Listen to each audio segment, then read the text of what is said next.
నమస్తే, welcome to KK news. నేను శ్రీదేవి. అసలు సిసలు రోజు సమీపిస్తోంది. అసలైన ఘట్టానికి సమయం ఆసన్నమవుతోంది. జూన్ 4న ఫలితాలు రానున్నాయి.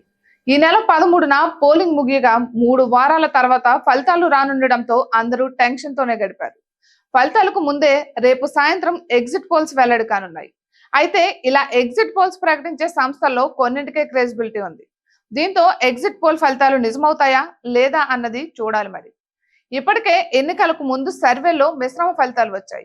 కొన్ని సర్వేల్లో అధికార వైసీపీ దూకుడుగా ఉండగా మరికొన్ని సర్వేలు మాత్రం టీడీపీ కూటమికే ఛాన్స్ అని తేల్చేశాయి.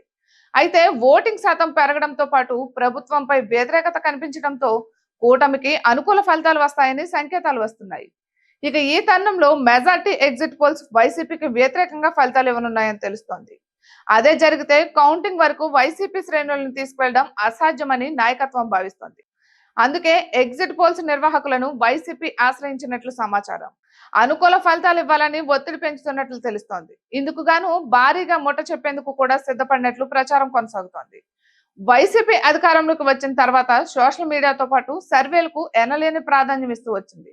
ముఖ్యంగా ఎన్నికలకు ముందు దాదాపు 100 యూట్యూబ్ ఛానళ్లను వైసీపీ తన ఆధీనంలోకి తీసుకుందని, వీరు మోపిన విశ్లేషకులు సైతం వైసీపీకి సేవలు అందించారని, ఇందుకు భారీగా ఖర్చు పెట్టిందని కూడా టాక్ నడిచింది. అటు చాలా మంది విశ్లేషకులు వైసీపీకి అనుకూలంగా విశ్లేషణలు చేసిన సంగతి కూడా తెలిసిందే. అసలు దేశంలో వినిపించని సర్వే సంస్థలు కూడా ఏపీ విషయంలో కలుగజేసుకున్నాయి. వైసీపీకి ఏకపక్ష విజయాలను కట్టబెట్టాయి. చివరకు పట్టభద్రుల ఎమ్మెల్సీ ఎన్నికల సమయంలో సైతం వైసీపీదే విజయం అని తేల్చాయి.